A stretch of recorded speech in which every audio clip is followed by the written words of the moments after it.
This story opens with a poetic question about a red butterfly. Apparently, some are brave enough to fly into extreme danger, but they are always drawn back to their one special flower, except something has gone horribly wrong with this one. Now stained red, its very essence has been corrupted, leaving the butterfly to watch as its only reason for being withers away. Then some jerk just stomps on it for good measure. A hooded man clutches the crushed remains in the rain, dropping the body of his fallen comrade to the ground. His hands clench, pure rage simmering under the surface. When a new guy appears, mocking him for crying again, asking how many crimson tears he will shed today. What a poet. Our boy just keeps walking, carrying his heavy burden, until someone calls out, forcing him to finally stop. And it is a whole crew of scavengers wanting his catch. One of them recognizes him as the blood-soaked bleacher, wisely suggesting they bail. But their leader scoffs, summoning a fireball. He has got an ego to feed, then launches the attack while calling our guy a little kid. A massive wave of fire roaring right towards him, and he just stares it down, his own eye glowing with absolute power. With a single clench of his fist, he unleashes some kind of pressure wave, and the entire scavenger crew is instantly paralyzed, completely helpless. Our boy just walks right past his fallen friend, mission locked in. While in their minds they see this monstrous aura looming over them, a vision so terrifying it leaves them shaking in their boots. He does not even spare the leader a glance, just brushes past him, leaving the crew to wonder what kind of absolute monster they just provoked. Of course, the leader's bruised ego demands revenge. Good luck with that, pal. This memory of his fallen comrade, the blood-soaked butterfly, fuels his resolve. Later, at a settlement gate, a trade is finalized under a strange sky, where our guy gets his payment, sarcastically noting he has nowhere to spend it. He walks off as a purple-haired guard watches him go, and she is super friendly, but her partner warns against getting chummy with bleachers. Vesta just smacks him, calling our guy a kid. Oh, the irony. We flash back to a time when this world was a beautiful, thriving place. A stark contrast to a desperate hand offering a dead rat for food. This was our MC as a child, forced to do anything to survive in the wastes. Now he uses his earnings to buy bread, a small reminder of a better life, while Vesta looks on, lamenting the fate of the children in the slums. And our boy heads right back into that rundown town at the edge of the crimson cloud. Back in the slums, it is just another day in paradise, bodies and blades. He hears the sounds of kids playing, a rare sign of life in this dump, where a whole group of them are running wild through the alleyways. And for a split second, our boy actually cracks a tiny, genuine smile. This kids immediately spot him and swarm over, calling him Manny, so that is his name. Manny's expression flips to panic, asking what they are doing outside. Just then, a shady new guy with a paper umbrella appears behind them, and Manny instantly puts himself between them, demanding to know who this creep is. They explain he is a friend of their parents who brought cake, totally not suspicious at all.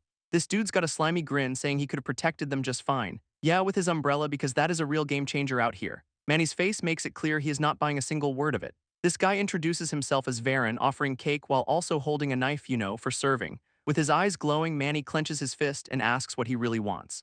Varen just shrugs, acting all casual like he is not a walking red flag. Then comes the big recruitment pitch, asking if Manny hates this world, because he is putting together a team of special bleachers and wants him on it. Their grand mission is to destroy the Crimson Cloud, calling themselves the Crimson Cloud Bleachers. Manny is completely stunned, but Varen insists even the cloud has a weakness. And here is the hook: join the team and Varen will protect the kids for him. Varen extends a hand, waiting for an answer to his grand recruitment pitch. And Manny's eyes narrow, weighing the devil's bargain on the table. But all he can see is his fallen comrade, a memory soaked in crimson rain, his fist clenching as the decision solidifies in his heart. He spits out a hard no, calling Varen out for targeting the kids. Varen just smirks, still holding that ridiculously out-of-place cake, telling Manny to take his time, the offer's not going anywhere. He gets all philosophical, asking our boy to really feel how much this world sucks. Then Varen just walks off, leaving Manny to stew in his own angst, but he stops, calling out one last time, and Manny lays down the law, take his own people and get lost forever. We see Varen's associate just vibing on a rooftop somewhere, as Varen listens intently for Manny's second and obviously most important demand. Leave the cake, a man has his priorities straight.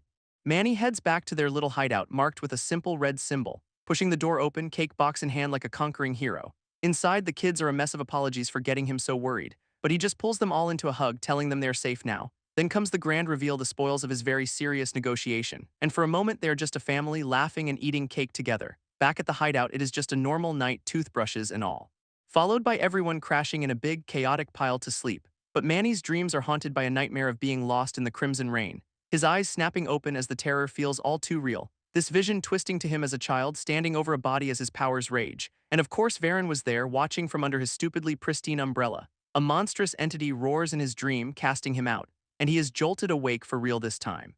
Turns out the whole hideout is now engulfed in flames, and he overhears the arsonists outside, one of them saying to just let the kids die. That is all it takes to set Manny's blood absolutely boiling. As the kids try to run, he stops them, telling them to stay behind him, just as the ceiling above them begins to crack and give way, but he just stares it down, completely unfazed. His little family can only watch in absolute terror, while his expression hardens with a grim, protective resolve.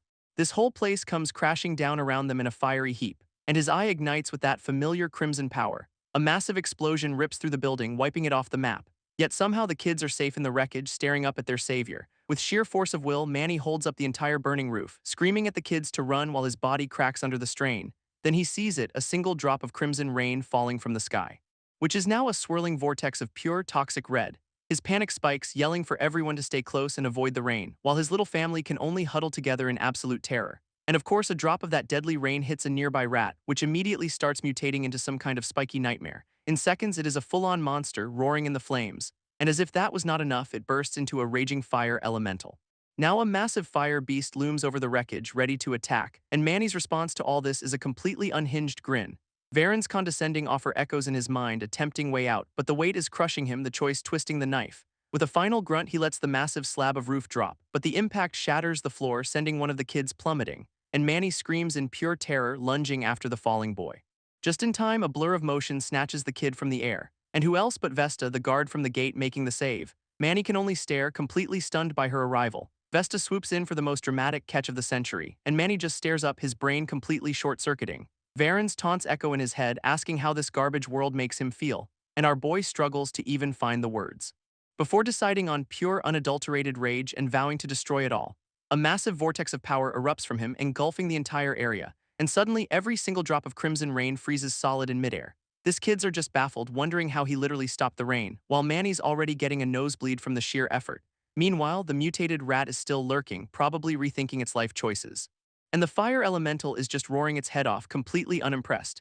His little family watches, a mix of awe and total terror on their faces, because their big brother is basically a walking natural disaster. One of the kids seems to be steeling himself for whatever comes next, but inside, Manny's breaking, admitting Varen was right all along. He realizes he cannot protect them from this world, not from the crimson cloud, not from any of it.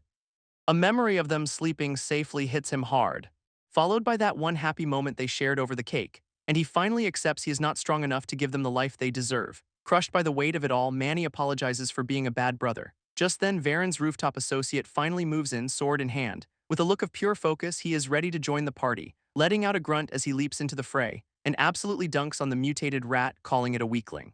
Then another new guy shows up, a wolf boy mocking Manny's failure. Meanwhile, the fire elemental is still going berserk in the background. A blue-haired girl appears, completely unfazed by the crimson rain, telling the wolf boy that not everyone's a monster like him. She unleashes a massive wave of energy that collides with the flames, leaving Manny completely stunned by the display of power. This wolf boy just sneers that he is one to talk, holding Manny at bay. His blue-haired teammate lands with a flourish, mission accomplished. And of course, Varen strolls in, telling everyone to be glad no one got hurt. Manny can only stand there, defeated, surrounded by his kids. Varen smugly announces they made it just in time, what a hero. His umbrella shields them all, telling Manny his worrying is over now. Our boy grits his teeth, absolutely seething with humiliation, his fist clenching so hard it looks like it is about to explode. His kids just look up at him, worried, as his world comes crashing down. His kids immediately check on him, all worried, but he just apologizes, convinced he could not protect them. They are not having any of it, insisting he was amazing and saved them. Wolfboy looks absolutely disgusted by this family moment while his partner just watches, and Varen's just enjoying the show from under his stupid umbrella. His family just stares up, confused about who these new people are. Swallowing his pride, Manny thanks the newcomers for saving his siblings. Varen and his crew descend, him acting all magnanimous about it. Then he drops the other shoe. This little party is not over yet. Manny's just left wondering what the hell he means. Oh, and the arsonists are still here, panicking that the guy they tried to burn alive has friends. Varen gives the order and the wolfboy cracks his knuckles, ready for some action. For a second though, he looks completely caught off guard by something, because Manny is blocking his path, arm ready to go. His blue-haired teammate just looks completely over this whole situation.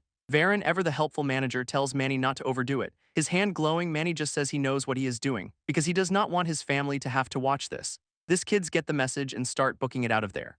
With a terrifying glow in his eye, Manny promises to be gentle, which is not reassuring at all. And with that, Manny goes full-on demon mode, radiating pure menace. But one of the arsonists digs in his heels, trying to act tough, because apparently they are a whole squad of element-wielding bleachers, and their fire user launches a massive blast, looking way too proud of himself. Manny just casually catches the entire fireball with one hand, his expression screaming, "You have made a terrible, terrible mistake."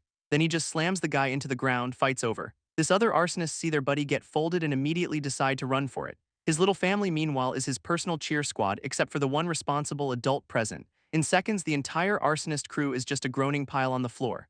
Elsewhere, Varen is giving Vesta a lecture about her reckless jump into the toxic rain. While our boy shares a quiet, reassuring nod with his sister, and Varen casually mentions how lucky she was not to mutate, which is not comforting at all. For a brief moment, the family is reunited and safe. And now for the sales pitch, Varen asks Manny if he has reconsidered the job offer. Manny just stares, completely drained and out of options. Meanwhile, the kids are harassing the wolf boy, who is one fluffy tail comment away from a meltdown. A little floating guy asks if he is okay as Manny clutches his chest from the strain. Just then, another member of the crew appears, noticing Manny is not doing so hot, and her head snaps around, instantly on high alert. This new girl is giving someone a look that could curdle milk, and the wolf boy is having a complete meltdown, wondering what he did wrong. Varen casually explains that the healing was just temporary, so brace yourself. But Manny cuts him off, ready to talk about the offer, then he sees his sister. His face just contorts in pure unadulterated panic, and suddenly the entire group is just frozen in shock. Even the resident edgelord is freaking out now, because yep, one of the kids got hit by the rain and her arm is not looking good. Literally everyone is just frozen, watching this nightmare unfold. In seconds, her arm is a spiky, fleshy horror show, and crying, she just looks up at Manny for help. Our boy is just screaming, absolutely refusing to accept this. Already sprinting and vowing he will not let this happen, but Varen yanks him back, telling him to hold on for a second. Manny demands to know what he is doing, but Varen just says just watch. At that moment, the white-haired girl Dalia snaps her fingers, leaving Manny completely baffled by what is happening. A shimmering sphere of energy suddenly envelops the little girl. And just like that, the pain vanishes, leaving her completely stunned. This immediate crisis is over, but Manny is completely spent, clutching his chest. With the crisis averted, her siblings immediately swarm her, asking if she is okay, and she tries to reassure them just as one of the kids completely eats it. Then there is Bo, the toddler with a pipe, just judging everyone silently, while the others are still fussing, wondering if she is really hurt. This little tough guy just walks over and gives her a reassuring head pat before immediately turning away with a huff. His good deed for the day is done. Naomi is just left completely baffled by this tiny, stoic child, and the moment ends in a big group hug as Manny watches from the side.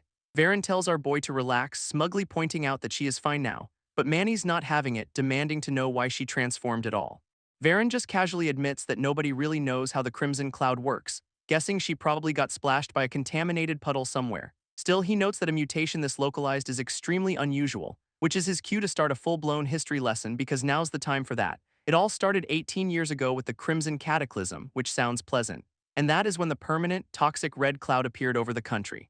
To make matters worse, a black fog also showed up to imprison the center of the nation. Though some lucky people survive the rain and get superpowers called bestowments, while the unlucky ones just turn into mindless, rampaging monsters. They call these things Nephilim, like that rat that got absolutely styled on earlier. Varen explains that bleachers hunt these monsters for the army, but Manny just wants to know what is wrong with Naomi. He continues his lecture, get hit by the rain, you either die, get powers, or turn into a Nephilim. But her case is a total anomaly since only her arm was affected without a direct hit. For now, Dalia's power has thankfully paused the transformation and its side effects. This kids all bow and thank her as Varen suggests they all come back to headquarters. Dalia just brushes it off, promising they have a doctor who can help figure this out.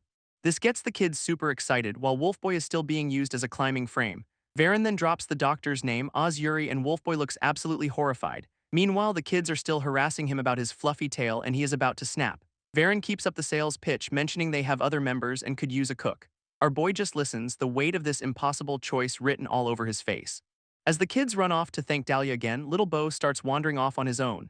Dalia just watches them with a faint, knowing smile, and with a snap of her fingers, a strange power activates. Back with the wolf boy, he is still screaming for the kids to get off him while Naomi tries to intervene. This kids immediately get defensive, telling him not to yell at their sister. Suddenly, his eyes turn into literal cherries as he starts drooling over something off-screen. Turns out Dalia summoned cherries, which makes him transform into a giant wolf beast. The kids think it is awesome. He immediately bolts down a cliff after the fruit, with the kids still riding on his back. Dalia looks incredibly smug while Manny just stares, completely baffled by this chaotic crew. With the chaos settled, Manny approaches Dalia alone, sincerely thanking her for saving his sister's life. But she just turns and walks away without a word, ice cold. He tries to stop her, wanting to say something else, pointing out that her own cheek is bleeding from the fight. Dalia looks genuinely surprised, touching the wound, then immediately slaps his hand away, telling him to buzz off. Our boy is just left standing there, completely baffled by her attitude. His gaze falls on the ruins of their home, the reality of his loss sinking in, and his expression hardens with a quiet, painful resolve. A memory flashes back, a happy meal with his family and the woman who raised them. A time when he was just their big brother, tasked with keeping them safe. Back in the present, his fist clenches, the decision made. Varen, who has been watching this whole silent movie, just says fine. Manny finally accepts the job if it means his siblings can live without fear. They shake on it and Varen welcomes him to the CCB, deal's done. Meanwhile, the defeated bleachers limp away, complaining about needing to find a Nephilim. and their leader scoffs at the danger of the black fog right before something emerges from it. A new toothy character appears, calling them useless for losing to a single reject. Leaving the bleachers absolutely terrified. Looks like they found a monster after all. This new monster lady makes a very generous, not at all creepy offer, promising to make them one with her, which sounds like a great time. Back to the bleachers, still whining about their loss and needing a monster, as their leader scoffs at the danger right before seeing his worst nightmare. This new character just roasts them for getting folded by a single reject, and the arsonists finally realize they are in way over their heads. She casually mentions something about apostles and then just tells them to run, her generous offer to accept them still very much on the table. And that shark-toothed grin says they do not really have a choice. Elsewhere, Manny and his new crew are driving off to their headquarters, with our boy already geeking out over the expensive, custom-made jackets. Varen explains they have been keeping tabs on Manny and his family for a while, continuing his lecture on how getting powers usually corrupts people. Still, these powered-up bleachers are a necessary evil for fighting the Nephilim. Part of a whole system where they trade monster parts for army rations. This army apparently has the firepower to deal with the monsters themselves, but they'd rather just build a giant wall and keep everyone trapped inside. Varen admits it is a way to keep dangerous bleachers in line like those arsonists, explaining that they all share a constant, underlying need for violence. Eventually, they all lose control and become raging beasts, a fun future for Manny to consider. Manny is just staring, trying to process his new, monstrous career path, while Dalia looks completely unbothered by all this existential dread. Varen adds that the wall was built by a bleacher who went rogue, great company Manny's keeping. He glances back, probably enjoying the look of pure regret on our boy's face. And in the back, Bo is trying to mug his sister for her pipe because priorities. This little gremlin actually succeeds, snatching it right out of her hand. But she just gives him a fond head pat, completely used to his tiny brand of crime. Varen just smirks, clearly loving the absolute circus he has recruited Manny into. Through his very serious-looking sunglasses, he is probably thinking mission accomplished. He tells Manny it is a good thing he joined them, yeah, for Varen's entertainment. Then he drops the CCB's grand mission, to save the world and fix everything, no big deal. Manny asks for the actual plan, but Varen just says details later, kicking up dust. He boasts about their big, determined team ready to fight anyone for the cause, a team that is currently using their unconscious Wolfman as a coloring book. Our boy points out they are driving through monster-infested lands, a minor concern. Varen just waves it off, saying Dalia's magic makes them invisible, problem solved. Besides, the monsters back home were just chumps compared to what is out here. He pulls out a map, explaining they are heading to District F to pick up another member, and after that it is off to HQ, but they absolutely need this mystery guy first. Varen just hopes the guy is not slacking off as the kids start asking if they are there yet. Dalia doubts their new recruit is anything but a slacker while Wolfboy discovers his new face paint. Suddenly, little Bo pops up in the front seat, grabbing Manny's attention, pointing at something outside the window that gets the whole car's attention. Manny asks what is wrong, his expression getting tense, and his eyes go wide with absolute disbelief, because there is a kaiju-sized monster just chilling on the horizon. Even Dalia seems caught off guard by the sheer scale of this thing, as the kids and Wolfboy just stare, completely stunned. A heavy silence falls over the car, everyone looking grim. Varen just says they better hurry up, his face set. They are driving straight towards this absolute unit of a Nephilim, but a flash of blue light suddenly slices across its body, carving through the monster's tough hide with impossible ease. This glowing energy whip just keeps tearing into the beast, striking it over and over with incredible speed, even zipping straight through its massive, roaring mouth. This monster lets out a final, pained roar as it starts to crumble, revealing the mystery member they came for, a cocky guy with a glowing whip. He is just casually roasting the giant monster he is fighting, before landing on its head like it is just another Tuesday. This new guy is soaking it all in, claiming he has got a lot of fans today, and with a grin that could cut glass, he decides not to disappoint them. From inside the monster's head, he looks like a literal god of destruction, that smug smile just radiating pure, unadulterated confidence. He winds up for one last, over-the-top finishing move, unleashing a massive blast of energy that just atomizes the Nephilim. These kids are speechless as Varen confirms this is their guy all right. He calls him the CCB's best asset while the monster's corpse crumbles, admitting he is a little wild but always gets the job done. And the man of the hour makes his grand entrance as the car rolls up. Varen keeps up the hype, saying he is the one you can always count on, because he is the strongest bleacher in the game who is now demanding entrance music. Meet Renta chilling on a giant monster corpse and declaring a party for the dead. He lands with perfect superhero form right as his ride arrives, and Varen's praise continues, calling him completely reliable. This top dog of all bleachers who is still waiting for his theme song, by the way. Renta just strikes a pose, a total showman on his throne of monster parts. Meanwhile, in a completely different part of the world, someone in a cloak enters a cave, kneeling before a strange carving on the wall in what looks like a ritual, and he apologizes, saying he is still unworthy to even be seen. This cloaked guy from before says his gift was destroyed, as his armored wolf companion pads toward him in the cave. He turns, announcing he has got to take care of a nuisance, then gives his demonic good boy a pat before they head out. This dude is a full-on zealot, praying for some her to watch over them. And with that ominous exit, a new chapter begins. Back with the CCB, they have finally arrived at their destination, and Manny is just staring, still processing the kaiju Renta just killed. Renta lands with a casual thud, admitting this one was a little different, but he assures the crew that everything's been taken care of, no sweat. Just then, two blurs, one dark, one light, whip past him in a flash, which only makes Renta's smug grin even wider. He opens his arms to two new arrivals, dramatically saying he has missed them, but the girl just deadpans that it has only been a day. Her partner, on the other hand, lunges in for immediate revenge for last time. Renta just brags to the crew that this guy is not weak even if he cannot land a punch. Then he effortlessly puts the guy in a hold, telling him to go to timeout. And the girl just watches, completely unfazed by her partner's total failure. With one guy neutralized, Renta finally asks Varen who the new friends are. But before Varen can speak, the kids pop up, volunteering to do the introductions themselves. Naomi kicks things off, introducing her big bro Manny and little bro Bo, before one of the new kids grabs some shades for a dramatic entrance. As he and his partner get ready for their big reveal, Varen just watches this whole display looking completely unimpressed, but Renta is absolutely living for this chaotic energy. They bust out a full-on JoJo pose, complete with their names and fireworks. Renta is so hyped he starts clapping, calling them the coolest guys around, and the three of them strike a final, glorious pose for their new fans. Varen immediately kills the vibe, demanding a status report from Renta. This party's over, Renta grabs the kids and says it is time to get to work. He reports the district is a total loss, so they should probably just level it. Varen agrees they were too late as Manny processes this awful news.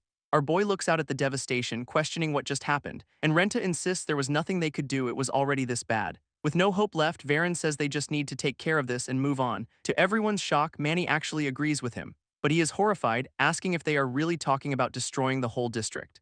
Varen just stares him down, saying it has to be done as soon as possible. Manny cannot believe it, yelling that they cannot be serious, while the rest of the kids look on, wondering why they do something so drastic. This other kids point out this was a home, with people in it, and we get flashes of the families who used to live here happy and safe. They were just normal people who survived the apocalypse together. Renta, posing like a model, asks how they could possibly destroy it. Then immediately says it is not like they want to, it just has to be done. Manny is absolutely losing it, screaming about the people still living here. Varen looks over, sensing Renta's sudden shift in mood, and Renta confirms it, something big is coming. This ground immediately starts to rumble and split apart, total chaos erupting. Manny makes a desperate run for his siblings as the earth cracks, but his face twists in pure shock as the ground gives way. And he plummets straight into the darkness of the chasm. This rest of the crew can only watch, completely stunned. His siblings are at the edge, screaming his name in absolute terror. Down in the dark, Manny just keeps falling, looking up helplessly. Renta's whole showman act vanishes, replaced by pure, unfiltered rage. He digs his heels in, barely stopping himself at the edge of the pit, yelling at the others to protect the kids, absolutely demanding they keep them safe no matter what. Because he is about to dive in right after him, Manny wakes up at the bottom of the pit, totally disoriented, while Renta, who jumped in after him, hears something stirring in the dark. And yeah, he is right, a massive, shadowy beast is lurking in the abyss. But Manny's first thought is for his siblings, worried sick without him, picturing them huddled together, terrified and alone. This guilt is crushing, feeling like he could not protect them. But that guilt immediately hardens into a fiery resolve to get back. He powers up, screaming a challenge into the darkness, bring it on. His shadowy monsters are more than happy to answer that call, as his power flares, fueled by the need to protect his family. That image of them scared is the only motivation he needs, because he is not just fighting to survive, he is fighting to atone. His eyes glow with that promise, a whole new level of determination. And he roars again, basically begging for a fight. This monsters swarm him in a blur of claws and red energy, immediately surrounding him with beasts lunging from all sides. These things are just pure nightmare fuel, all teeth and glowing red eyes. But our boy is holding his own, dodging through the chaos like a pro, already taking down a couple before turning to face the next wave. Then he just slams the ground, blasting them back with a massive shockwave.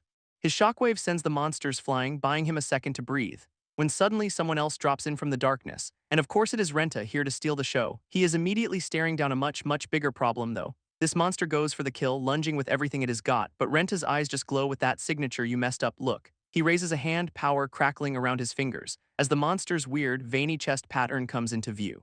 And he has got just 2 words for this thing, not so fast. This naturally only makes the beast even more furious. So Renta winds up a punch, his fist glowing with raw power, and just decks the monster right in its stupid face, putting every single ounce of his strength into the blow. This impact sends the thing flying, a perfect uppercut from hell. Even Renta's looking a little winded after that though, admitting to himself that the numbers are getting to be a problem. On top of that, his old injuries are starting to act up. Then his eyes go wide, realizing something is terribly wrong here. He remembers the entire district of people living right above them, and it hits him there is no reason for Nephilim to be this far underground. Renta's mind races, this many monsters under a city makes 0 sense, and just then the whole cavern starts rumbling again, leaving Manny to wonder what the hell is going on in this place. Through the dust, a new challenger approaches, real slow and dramatic. until suddenly everything goes silent, putting Manny on high alert. This newcomer finally speaks, calling him a troublesome sinner, real original buddy. He then accuses Manny of doing a number on his children, the monsters. This guy claims he was just liberating their souls for his faith. So Manny powers up, demanding to know who this lunatic is. He then notices the Nephilim are just chilling, not attacking the new guy at all. Meet Theo, one of her apostles, here to spread love by turning people into monsters. Theo flips it around, asking who Manny is to take away his gifts, genuinely offended that someone would deny people their ideal form. This horrifying truth finally dawns on Manny, these Nephilim. They were the people from the district. His fury just explodes as he realizes Theo is the one responsible. Theo just confirms it, saying it was all her will, like it is no big deal. That is it. Manny launches himself forward, screaming about his twisted reasons. Theo just scoffs at his crude language, doubling down on his holy mission. Our boy grabs him by the collar, swearing he will not let anyone else die. Theo doubles down on his freeing soul's garbage, completely deaf to reason. But when Manny swings, the guy stops the punch with a single finger. Then casually flicks him away, sending our boy flying into a rock pillar. Manny gets up, absolutely furious, yelling that all Theo's done is break people's souls apart, smashing his fist into the wall. This rock shatters around him as he glares up, totally defiant. And Theo gives him some condescending advice to look up at the sky. He floats down, hand outstretched, monologuing about some crimson cloud beauty. It finally sinks in for Manny, this guy is not a normal bleacher. As the cavern cracks, his only thought is for his siblings above ground. Feeling like he has failed to protect them yet again as Theo descends, he is completely trapped, bracing for the horror of being turned into a Nephilim, when a massive pillar of light suddenly blasts down from the ceiling, and Manny just looks on, completely stunned by the last-second save. This beam of pure energy carves through the cavern like a hot knife. Two stone golems emerge from the wall, announcing they took a while to get here. This attack slams down, creating a massive explosion right at Theo's feet. Through the dust walks a new, ridiculously ripped dude, saying he has finally found him. He calls out the villain by his full name, Theo Manberg. Now the two stand together, an unlikely alliance under the red glow from above. This ripped dude admits he had a bad feeling it was this guy. And Renta's more worried about his rep as the popular guy being ruined. Turns out this is Theo Manberg, the infamous bleacher who helped build the containment wall. And yeah, he is the reason countless people are trapped inside this hellhole. Rumor was he quit the army to join a cult called the Apostles, the first drop, no less. Our boy is completely lost, earning a classic living under a rock jab from Renta. This two immediately start bickering about Manny's stellar social life or lack thereof. But the panic hits Manny, he does not have time for this. He desperately asks about his siblings and Renta confirms they are safe for now. Renta powers up with blue energy, telling him to back off because this fight's not over. From the rubble, Theo scoffs at the idea he was converted, calling it nonsense. Manny's death glare says it all, he is not buying a single word. And here we go, villain monologue time, starting with the Crimson Cataclysm. He gets all misty-eyed looking back at the end of the world, calling the first drop of red rain a blessing, which is one word for it. Then his face just goes full psycho fanboy, declaring his undying loyalty. Back in the present, he tells them to stop sullying his totally sane faith with rumors. Renta cuts right through the crap, asking why he built the wall if he was on her side. Floating on a throne of his monster minions, Theo says it was all part of the divine plan. He then looks right at Renta, asking how a fellow bleacher cannot see the truth.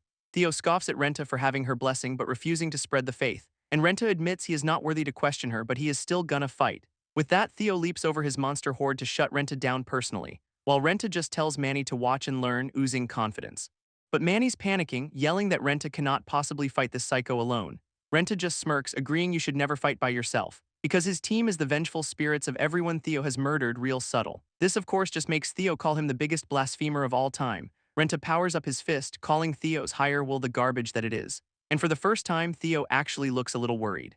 Renta keeps going, asking how he can justify turning an entire district into monsters, which makes Manny flinch at the word everyone. Suddenly, Manny is the one charging forward, consumed by a dark energy, screaming that everyone is living in fear, but his eyes look totally wrong. He stands over a shocked Renta, spouting some very familiar nonsense, claiming his goal is to make people accept her grace and end their fear for good. Renta braces himself, crossing his arms for the incoming attack, and Manny's punch, fueled by Theo's twisted logic, slams right into Renta's guard, creating a massive shockwave that ripples through the entire cavern. This clash leaves Manny stunned by his own actions, his old terrified self a shadow behind him. Renta's guard holds, and Manny's left reeling at the insane power difference, explaining that the spirits are angry and want him to deliver the punishment.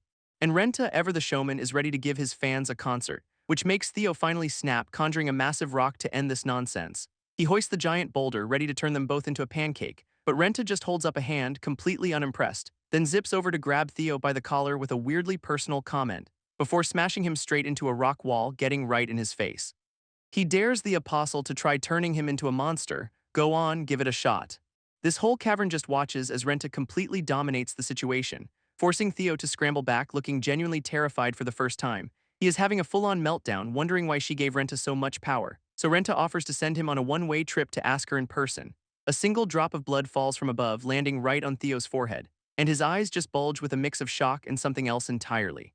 He takes this as a divine sign, screaming that his goddess has not abandoned him, when suddenly a new guy in red armor appears, announcing that she is ready. This dude's here to become her angel, transforming into a horrifying new beast. Renta and Manny just stare, completely blindsided by this new apostle. This newly transformed monster immediately lunges, crashing into Renta's stone golems. This new apostle's transformation shakes the entire cavern to its core, erupting in a massive explosion of light that tears through the surface, and sending a rain of debris down as the whole area collapses. This entire landscape is just coming apart at the seams under the red sky, revealing the apostle's new form, a multi-mouthed absolute nightmare. Back on the surface, a new lady deploys a comically huge umbrella over the truck, while inside, Manny's siblings are obviously terrified for their brother. A guy in sunglasses tries to play it cool, saying Renta's on the job, then immediately complains that Renta ditched them to fight this new wolfman. This new fighter looks seriously shredded and ready to throw down, his arm morphing into a wicked blade as the driver reminds him to protect the car. Wolfboy gets a little offended that his commitment is being questioned, and roars back that he never said he could not handle it. He tells Shades Magi to just sit back and enjoy the show, oozing confidence. This driver, however, seems to have some reservations, because another fighter with long white hair has just appeared on the scene. She's just casually standing on a pile of monsters, telling her partner to keep up. And over the comms, the driver checks in, revealing her name is Dalia. From the truck, the kids ask if she is okay to keep fighting, and Dalia confirms she is ready, not missing a single beat. Wolfboy catches a new scent, earning a condescending good boy from the driver. And what he smells is a massive, scaly new problem approaching, because it turns out they have got a lot more company. This driver is already over it, begging his two fighters to just work together for once. But yeah, that is not happening. These two clearly cannot stand each other. She calls him a liability while he insists this feast is his alone. Back in the truck, the driver just sighs, wondering when they will ever learn. Wolfboy powers up, laughing that he can handle this all by himself, while Dalia unleashes her own power, making the exact same point. A very subtle chapter title about teamwork pops up, which they are both failing. Meanwhile, the kids are having a full-blown panic attack in the back, but the quietest one, Bo, steps up to comfort the others by pulling out a tiny pipe, because of course he does. He stands there puffing his chest out like he is the new boss in town, and it totally works as the others immediately glomp their tiny protector. Outside, Wolfboy is getting swamped, ripping through an endless horde, and Dalia realizes the Nephilim are all charging straight for them. Just then, the ground starts to crack and rumble violently, and inside, the driver's face goes dead serious. He knows what is coming. Even Wolfboy stops fighting, yelling to the driver, Varen, for answers. Varen's face goes grim, realizing the scale of this new power, and Wolfboy is totally confused as the violent shaking suddenly stops, while Dalia points out the monster horde has also completely vanished. These two fighters brace themselves as a colossal shadow looms over them, followed by a lovely close-up of a giant, slobbering mouth, because that apostle has now become a city block-sized nightmare. Dalia's understandably freaking out since Renta supposedly already took care of this guy. But Varen, ever the calm one, clarifies this is a brand new flavor of apocalypse. He explains the smaller Nephilim are literally fusing with it to bulk it up. And in the truck, the kids are watching this horrifying display, asking the important questions. Dalia confirms Varen's right, the monsters are literally building a bigger version of themselves. And look who finally rejoins the party, Renta, dragging a dazed Manny with him, who snaps out of it with a super creepy smile, glad everyone's here to see. This truck, meanwhile, is being carefully lowered into the chasm Renta just made. And just like that, Manny's back to panicking, yelling at Renta for an escape plan. Renta just gives him a look that says, I am working on it, kid, because their new giant friend is opening wide for a snack. With a shove, Renta orders Manny to go protect his siblings, leaving himself to face the giant monster completely on his own. His face is a perfect mix of oh crap and let us do this. This apostle's final form is just a whole lot of teeth and bad attitude, but Renta just gives a casual thumbs up, completely unbothered, rocking that classic I have got this smirk perfectly, when suddenly a massive blue energy pillar erupts from the chasm, and a new white-haired dude looks on like a proud, slightly unhinged parent. Renta cracks his knuckles, ready to get this party started, rallying his two bickering teammates for the big fight. Meanwhile, the kids are having a completely rational panic attack as their truck plummets, and Varen offers some very unconvincing words of comfort. This whole vehicle just free falls into the abyss, a solid plan B. Then the falling just stops, leaving the kids totally baffled, because the new white-haired guy just caught their entire truck, as one does. He casually checks in with Varen to see if everyone's still in one piece. And Varen hops out, confirming they are fine for now. Our new hero offers to just carry the car back up, but Varen's like, nope, this is a teachable moment for the others. This earns him a very angry collar grab from the guy currently holding a truck. So Varen reminds him he joined them for a reason, not just to be a solo act, but Whitehair is not about to let him gamble with everyone's lives. And from the glint in his eye, Varen is dead serious about this little lesson. Varen starts a very poorly timed lecture about whether he will babysit the kids forever, arguing they need to learn to protect themselves, while a god monster looms. He even brings up a past failure, reminding Whitehair that he has hesitated before, flashing back to a moment where he apparently could not save everyone. This lesson here is that you cannot be a hero to all, a truly comforting thought right now. Whitehair is completely over this pep talk and shoves him away. So Varen, unfazed, just points up at the kaiju, asking for an id on their problem. And yup, it is their old pal Theo, now in his final boss form. Varen just nods, confirming Theo has officially joined the Apostle Club. With that, Whitehair shoves the kids back in the truck, noting the Apostles are getting bold. He wonders if it is because their own crew, the CCB, has been making waves. For now, he decides he will just hang back and guard the truck. But he will jump in if things get ugly, which Varen agrees is a solid plan. Inside, Manny's sister is just hoping her brother is still in one piece, while the giant apostle roars that they are unworthy and orders them to fall. A massive force slams down, sending Renta and his bickering teammates into the abyss, and Wolfboy tries to claw his way to a stop, kicking up a huge plume of energy. But his attack does absolutely nothing, much to his shock. Renta's eyes flare red, looking completely unfazed by the whole falling to his doom thing. He just calmly notes the monster has blood, which means it can be fought, classic hero logic. Dalia immediately points out the obvious, the main body is at the very top. Renta tries to suggest a little teamwork while falling, but Wolfboy tells him to shut it. He is already scaling the cliff face, insisting he can devour this thing all by himself. Renta is just completely baffled by this level of solo queue energy. Right before a giant fleshy tendril comes swinging in for a high five, it connects hard, smacking Wolfboy right off the wall. He is in total disbelief that something actually managed to hit him. Renta, still trying to be the responsible one, yells for him to hang on, and starts climbing himself, effortlessly dodging another massive strike. After landing, he checks on his very ungrateful teammate, who just grunts that he is fine because his pride is clearly indestructible. Meanwhile, the apostle is still monologuing as Renta notes how ridiculously tough it is. Renta grabs him, finally laying down the law, "You cannot win this alone, not like this." This earns him a shove because personal space is still a priority mid-apocalypse. Our boy flashes back to Whitehair's lecture about needing a trustworthy team, and that seems to be the final push he needed to actually try leading.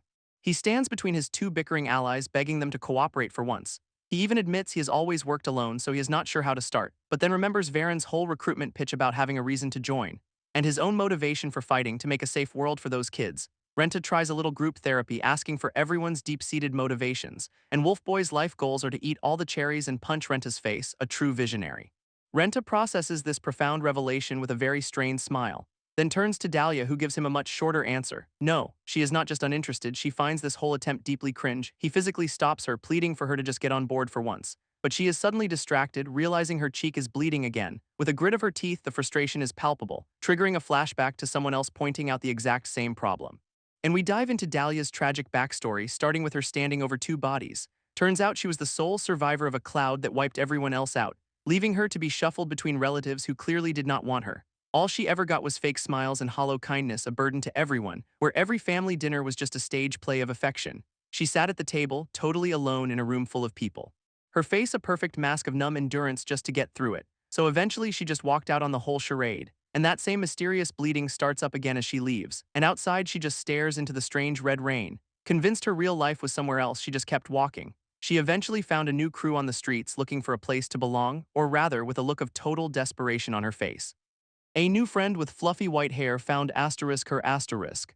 For a second it looks like she has finally found a real connection, but this new family just sees her as a useful tool, a bleacher. She comes back from missions totally wrecked, just dragging herself inside, and her one actual friend is the only one who seems to notice, calling out the others for pushing Dalia way too hard. As long as she had this one person, the pain did not matter, which is the perfect cue for everything to go horribly wrong.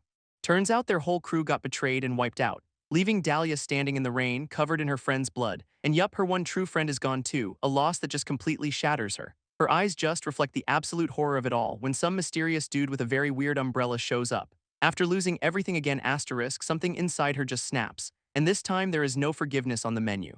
Instead, she serves up a hot plate of vengeance to the traitors. Back in the present, she touches her cheek, vowing to destroy them and the crimson cloud they serve. With her vow made, Dalia steels herself for what is next, when a sudden purple energy snaps her out of the moment, and it looks like the boys' solo act already failed spectacularly. Renta spells it out for them, they cannot beat this thing alone, so Wolfboy, ever the diplomat, blames Dalia for not helping. This earns him a silent, frustrated fist clench in response, but just then a massive energy wave blasts toward them, and it is Dalia finally deciding to join the party. She zips past as Wolfboy summons his own ride, priorities in check. This newly formed, very dysfunctional team charges up the monster's body, prompting Renta to ask if she is finally on board with teamwork, but she just looks away, already looking pretty beat up. her mind flashes back to her old crew, the family she lost. A memory that clearly still cuts deep.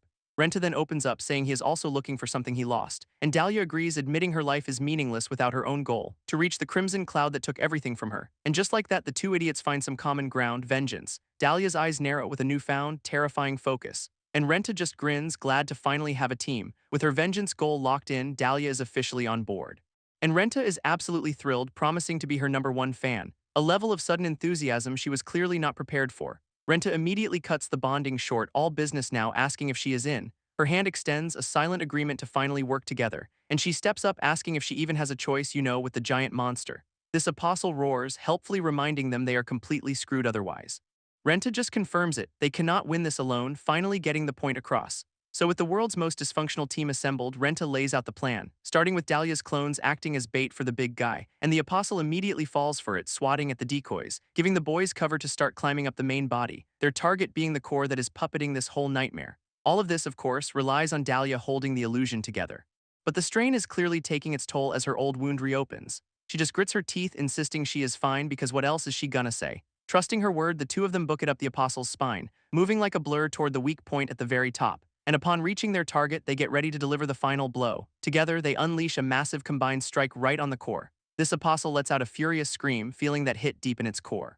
Wolfboy mid-snack complains that the monster tastes awful, to Renta's absolute horror. Ripping it open, they finally find the main body nested inside. Wolfboy's one-track mind immediately suggests eating the core, a true strategist. Renta's face just screams, "I am surrounded by idiots." He asks why eating is always the answer, but Wolfboy points out the apostle would just regenerate. His eyes narrow, completely serious about his eat or be eaten philosophy.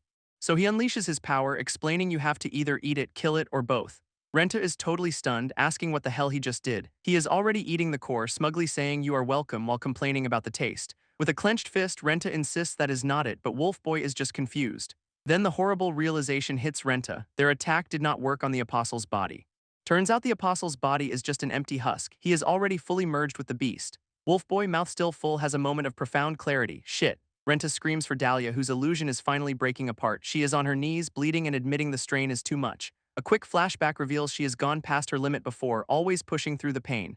But she remembers the kids she is protecting, vowing to hold on until they are safe. So she gets back on her feet, bracing for a massive punch. Consequences be damned. This apostle's fist slams down, obliterating the ground where she stood.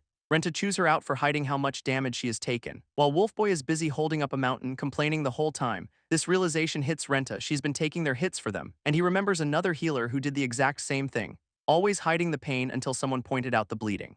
A grim reminder of his own failures that got his old team wrecked. He explains his blood control is easy on himself, but holding others is a struggle. So naturally he tries to hold this entire apostle by himself. Dalia gets back up, insisting she is fine as Wolfboy gripes about the weight, and the apostle decides it is done waiting, bringing down a massive fist. But Dalia's not letting that happen, unleashing her own energy. Her phantom hands catch the punch, stopping it cold.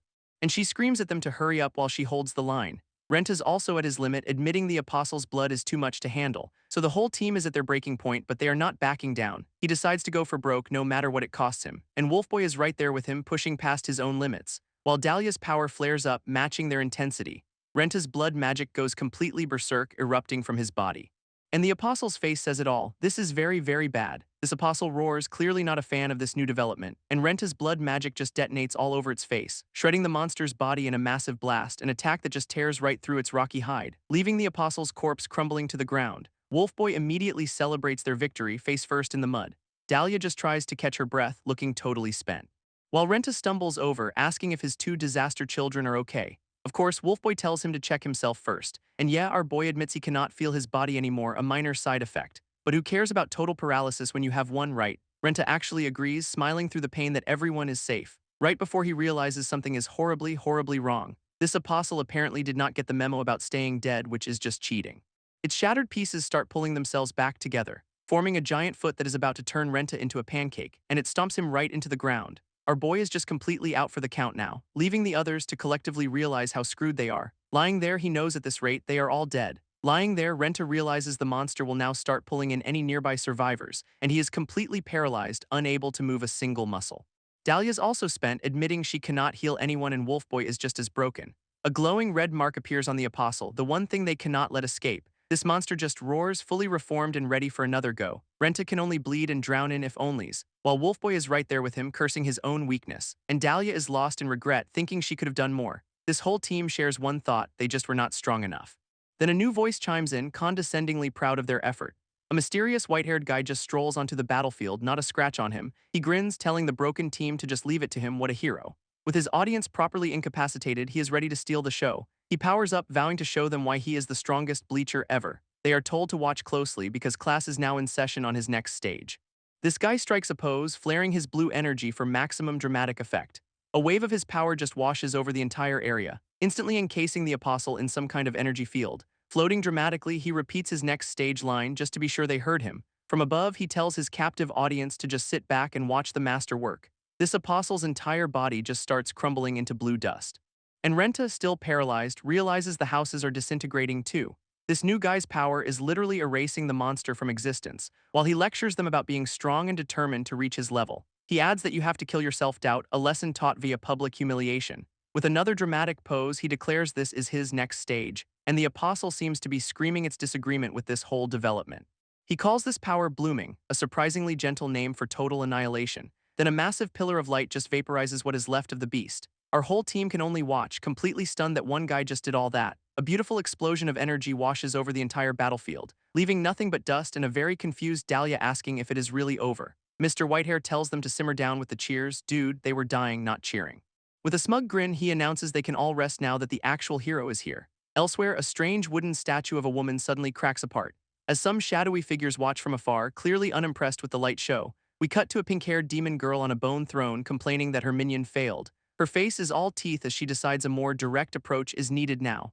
She dramatically flops back, apparently exhausted from having a single thought, only to pop right back up and grab a skeletal minion ready for some chaos.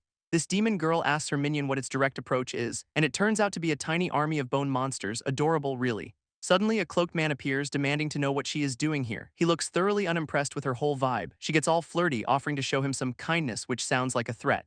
Her tone shifts, asking if a certain rumor is true. Specifically, if he crossed the forbidden black barrier. He deflects, wondering why she cares about the new candidate he found. Calling her Lily, he says her kindness is a weakness. From his perch, he reminds her it is not their call to make. He orders her to stay put and keep her army on a leash for now. Elsewhere, a guy in glasses says to let Varen have his fun, his time is coming. Lily just watches silently as the cloaked man, Varen, teleports away. He vanishes completely, leaving her alone with her thoughts. With a terrifying grin, she reveals she's not waiting for anyone's permission. She pats her skeletal buddy, clarifying that they already made a move. In a flashback, a drop of her blood falls onto Varen's head, as she stands over his defeated body, accusing him of making her cry. Back in the present, she mocks his lecture on kindness. A single, glowing red eye opens in the darkness, watching everything. Renta wakes up completely disoriented, wondering where he is, only to find himself in a hospital bed, being suffocated by a pile of children. He is still paralyzed, staring at his own messed-up hand, until suddenly he can move, shouting in relief and scaring the kids. Then he gets a good look at his arm, not exactly a healthy glow, is it? This kids just stare back, all wide-eyed and concerned, before immediately swarming him for a massive group hug. He is still trying to process, asking what happened to his actual team, when a new guy in sunglasses strolls in, telling him everyone's fine. This fashion disaster explains Renta and Wolfboy both passed out and needed transfusions. Apparently they missed the whole trip here, which sounds ominous, and now they are at the Crimson Cloud Bleacher's headquarters. Renta just grips his sheets, clearly not buying this whole "you are safe" speech. His mind flashes back to him and Dalia beaten down in the rain, so he asks about Wolfboy, remembering the guy said he'd recovered, and then immediately asks about Dalia, who is still out cold after pushing herself way past her limits. Renta gently pats one of the kids, his expression grim. He thanks the sunglasses guy Varen, but he has got one more pressing question, like how their savior managed to kill everyone else in the entire district. Varen, rocking some truly heroic bunny slippers, has a question for Renta, asking if our boy actually saw any living people in that district, because that apostle they fought, Theo, had already turned a lot of folks into monsters, and by a lot, he means literally everyone. There were no survivors. This news hits Renta and the kids like a ton of bricks, but our boy refuses to believe it, insisting he heard people when they first arrived. Though their savior's power confirmed the grim truth, hence all the professional jealousy, as the guy gets powered up by the souls of the dead who cheer him on from the afterlife, so the spirits of the dead basically asked him to erase everything, leaving the kids totally starstruck. Which explains Mr. Whitehair's smug little "job well done" face. And Renta's mind is just reeling from the implication, because he could not sense any blood, but he heard them. Were they really just spirits? Clenching his fist, he realizes Theo did all this in the name of the Crimson Cloud.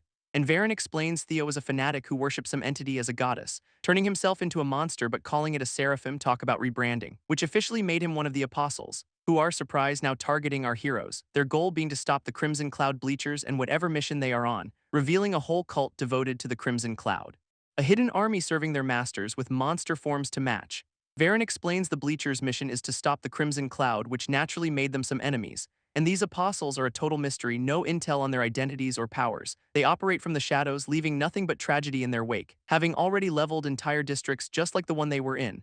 Renta's just trying to process this massive, horrifying info dump, wanting to warn the army, but Varen says they have more pressing matters. Namely, Renta's welcome party, which no one seems to have been briefed on. He is suddenly in a cafeteria about to meet the rest of the Crimson Cloud Bleachers. First up is some guy who introduces Renta with all the subtlety of a foghorn. Then a woman named Thea gets way too close, asking to adopt the kids and have some of her own with him. She is not subtle, flat out proposing they make babies right now, and Renta's soul is leaving his body. Luckily, Vesta from the army shows up, apparently assigned to work with them now, and she immediately wins over the kids by offering cake, a much better welcome strategy. A sleepy-looking guy in a hoodie shows up just in time for introductions, but he is gone in a flash, replaced by a hyper pink-haired girl named Poppy who brought cake. She then has a complete meltdown, dropping the cake because she forgot the cherry, a true crisis. As she sprints off on a cherry-finding mission, Varen casually mentions that is most of the crew. Our boy is completely overwhelmed, begging for the social interaction to end. Finally snapping, Renta tells Varen this welcome party is the last thing they should be doing, and gets right to the point, demanding to know the plan for fighting the apostles. Varen tells Renta to stop worrying, saying he is forgetting a much more pressing issue. And our boy's mind immediately snaps to a girl named Naomi, but the topic is Dalia, who is stable for now thanks to their doctor. This problem is no one can actually heal her completely, it is just a temporary fix. Renta sits alone, staring at his corrupted arms, the guilt just eating him alive. He clenches his fist, convinced that everything that happened is his fault. Varen breaks the mood, saying they have a lead, and Renta is furious he did not say so sooner. Of course, this lead is a heavy sleeper. Varen is too terrified to wake up, real helpful dude. Renta loses it, shouting that his sister's life is on the line. Varen just calmly tells him to look around the room for a second, launching into a whole speech about how Renta fought to give his siblings a happy childhood, and points out that, hey look, they are actually happy right now. He asks why Renta is in such a rush to take this one peaceful moment away from them, placing a hand on his shoulder to try and get through to him. He gently pushes Renta back, telling him to loosen up and stop denying himself a break. Just then, Poppy returns with cake, having tragically failed her cherry-finding mission. Varen gestures to the whole party, telling Renta he is not alone anymore. With a dramatic shot of the HQ, he gives him a final, official welcome to the CCB. Poppy, meanwhile, just shoves a forkful of cake right into his mouth, and our boy's face is a perfect mix of shock and oh, that is actually good. Poppy is already planning their 5-minute anniversary, a concept Renta is clearly struggling with, and this escalates to a whole calendar of micro-anniversaries and custom-made holidays. Getting right in his face to insist these are mandatory celebrations, she will even make a list. Suddenly, the party's interrupted by a massive thud from the ceiling. And Varen is absolutely losing his mind, screaming that she woke up early, while Poppy's face becomes a mask of pure, unadulterated terror, and even the sleepy guy from before is on the floor, his chill vibe completely shattered, with Thea, the one who just proposed, looking like she has seen a ghost. Renta immediately snaps into action, ordering everyone to scatter and hide the children. And in a split second, the entire room is empty, leaving him alone under the welcome banner.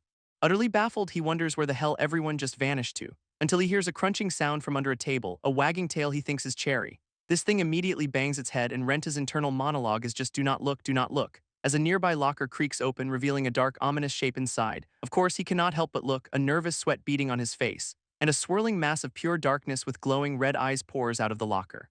This smoke entity is now fully formed, standing right in front of him under a sign for 15 within the smoke. Our boy stares it down, a mix of shock and here we go again on his face, its shadowy tendrils filling the room as Renta demands to know what it is. He squares up to the massive threat, his corrupted arm flaring to life, ready for a fight. Renta faces off against the smoke monster, not backing down for a second, and its glowing red eyes just stare back, promising a world of hurt.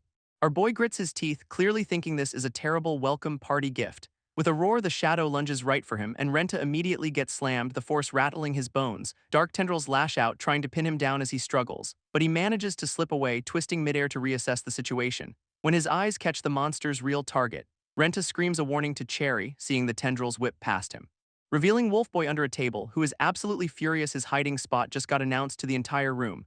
This poor guy panics as the smoke monster zeroes in on him, screaming for it to stay away. Renta yells for him to get out of there, trying to draw its attention back. Wolfboy just stares back, a look of grim resolve on his face, and in a shocking move, he shoves Renta to safety, yelling at him to save himself as the monster strikes. Renta gets tangled in the smoke, desperately calling out for his teammate to hold on. He throws a wild elbow, trying to fight his way through the shadowy mass. This smoke clears to show Renta's severed hand on the floor, and Wolfboy is just losing it over his dropped cherries. Completely defeated, Wolfboy just lies there, weakly asking for help. Suddenly, a hand grabs Renta's shoulder, telling him to give it up. It is Varen who calmly announces they lost him, leaving Renta completely baffled as to where he even came from. Renta's losing it over Wolfboy, but Varen just says, "What happens in the smoke stays in the smoke." Varen casually blames the welcome party for the chaos in the now-trashed room, and it clicks for Renta. She is the doctor who is supposed to save Naomi. But Varen warns him off, saying she is probably already demanding to see him anyway. So Renta heads down a sterile hallway as Varen explains the doctor owns the top 2 floors. Varen tells our boy to introduce himself while he fetches Naomi, since she saved his life. He is left with one simple instruction: go to room 1 and do not wander off, genius. Stealing himself, he tries to look brave before heading in, his corrupted hand reaching for the door, ready to face the music. He peeks inside, trying for a polite "excuse me" while looking absolutely terrified. And for his troubles, gets immediately yeeted into the room by a shadow tendril. Tangled in smoke on the floor, he instantly recognizes his old friend, Darkness. Looking up, he is just completely baffled, asking you. A hand holding a cigarette comes into view, setting a very professional, doctorly tone. A woman with some serious bedhead asks if he is the source of all the noise. Revealing the terrifying smoke monster is a very tired woman in shorts pouring coffee. Renta's face is just a perfect picture of "I was not prepared for this." With glowing eyes, she gets right to the point, asking what the hell he wants from her. He immediately goes into panic mode, insisting it was an accident and he is just here for his sister. She just sips her coffee, coolly mentioning she already checked on Naomi and thanking him for his help. Renta tries to be polite, asking the terrifying smoke lady about Naomi's condition. And she introduces herself as Oz, telling him to relax because the shadow demon is super calming, obviously. His internal monologue is just screaming, "I beg to differ." A flashback kicks in with Varen ordering the team to move out to another district, their plan requiring Dalia to act as their guide, conscious or not. Turns out she grew up in the very place they are heading to. We see a frantic drive with someone trying to keep a fading Dalia awake. And they finally arrive at their destination under a blood-red sky. In the aftermath, Oz confirms that Dalia is stable for the moment. A blurry figure reassures a passed-out Renta that he did a good job. Back in the present, Dalia's eyes suddenly snap open with a jolt, waking up in a hospital bed looking completely out of it. Renta, also in a hospital gown, heads over to check on her, practically dripping with nervous sweat, clearly on edge. Seeing she is awake, he cautiously approaches her room. He asks how she is feeling, trying to be gentle, but her eyes suddenly go wide with pure, unadulterated panic, and she starts freaking out, much to Renta's confusion. Our boy is just baffled, wondering what on earth he did this time, this source of this world-ending crisis. Her earrings are gone. Renta immediately denies being the earring thief, suggesting the doctor took them. He is just standing there awkwardly as Dalia sits up in bed, staring him down. Our boy looks away, probably bracing for another round of getting blamed for something. But she grabs his leg, her tone dead serious as she brings up what he did for them. A flashback shows him fighting his heart out, with her recalling how he helped despite the danger. She remembers him pushing himself to the absolute limit just to keep Naomi safe. Completely caught off guard, Renta just smiles, saying he is forever in her debt. Dalia's face is a perfect picture of confusion. That was not the reaction she was expecting. She just grips his pants tighter, clearly not finished with what she has to say. His expression shifts to concern, immediately asking about his sister Naomi. He explains that is actually why he is here, they need her help again. Suddenly the door slams open, with a voice announcing Naomi is fine for now.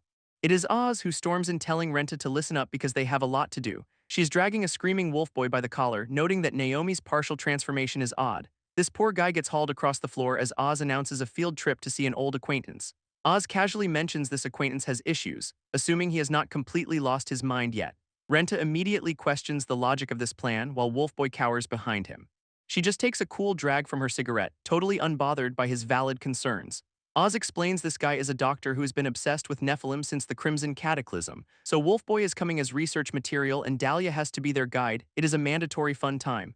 Oz tells Renta he is coming along because he'd never sit on the sidelines, and she gets backup from some new guy in a Hawaiian shirt named Manny. But Dalia tries to protest from her bed, saying someone's already there, which Oz ignores, wheeling her out and saying that is exactly why she has to go. Thea comforts her, explaining that their contact, this Judah, has gone completely silent, and there are rumors the apostles are using some kind of strange new tech, but Dalia fiercely denies it, insisting Judah would never betray them. Varen says he hopes not, which is why Renta's mission is to find out for sure. And a hand grips tight, showing just how high the tension is running, while Varen explains he is staying behind to deal with the army and the Crimson Cloud. Renta just takes it all in, the weight of the mission settling on him, then asks the obvious question, does Naomi have to come on this trip too? And for that, Oz snaps her cigarette in half, her patience clearly gone, declaring that Naomi is asterisk her patient, end of discussion. Renta is stunned as she explains she only needs the Nephilim research for Naomi's case, and Varen just listens as Oz lays down the law, no one else touches her patience. So Varen claps his hands, cheerfully announcing it'll just be a 4-person road trip, then immediately corrects himself, nope, it is 5. And right on cue, Poppy bursts in, absolutely thrilled to be joining the party, leaving Renta horrified as she plans their first road trip holiday, anniversaries included, of course. Renta's internal monologue is just a calm, rational assessment. He is gonna die on this trip. Elsewhere, Manny is offered a place to stay but insists he does not belong there. He reluctantly agrees, revealing a strange star symbol etched into his palm. And with a flash of light, he is unceremoniously zapped back to District M back with the main crew. They are getting last-minute instructions to stay put until the team returns. His kids try to reassure Manny, promising they will all be safe while he is gone, and Varen strikes a pose, boasting about being the strongest Crimson Cloud bleacher, and the crowd goes mild. He then tells the kids to run from the monster trying to hug him, peak drama king. Renta is just so over all of this. A woman with purple hair and some serious abs steps up, promising they will keep everyone safe. He tries to thank this Vesta, but she cuts him right off mid-sentence. Laying down the law, you do not need orders to help children, it is just what adults do. Turns out she has always been worried about the kids stuck in the contaminated zones, and besides, she just kind of missed having kids around, which is a surprisingly wholesome motive.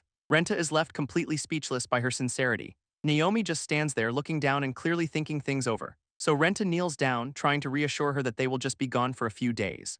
She just wipes her glasses, telling him she is relying on him to look after everyone else. And then, without another word, she pulls him into a tight hug. While Vesta and one of the kids look on at the wholesome goodbye, Poppy puts on a tearful show while demanding to ride on top of the truck. And just as they are leaving, a hand snatches Wolfboy's collar. Oz yanks him up, declaring he is riding shotgun whether he likes it or not. A sudden, horrifying thought strikes Renta. And his face shows he is not prepared for this car ride. He is stuck in the back between a delighted Poppy and a silent Dalia. While Oz warns everyone to stay alert as they enter a dead district, she explains that while Dalia helps them stay hidden, the local Nephilim are smart, their route taking them deep into the dangerous District M. Renta steals his resolve, promising to give it his all. Poppy immediately gets in his face, asking what blessing he got from the Crimson Cloud.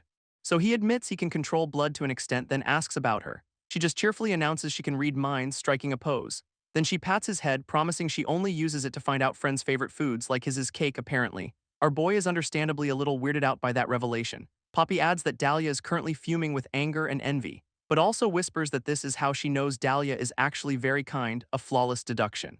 Suddenly, Wolfboy's stomach rumbles for a Nephilim snack, but Oz tells him to knock it off. She has to clarify this is not a school trip, a concept that is completely foreign to her passengers. Wolfboy is already screaming for help and Renta looks like he wants to join him.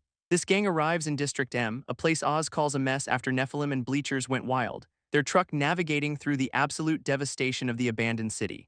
But the road finally gives out, forcing them to continue on foot, and Renta steps out, stunned by the destruction while Poppy does some light stretching.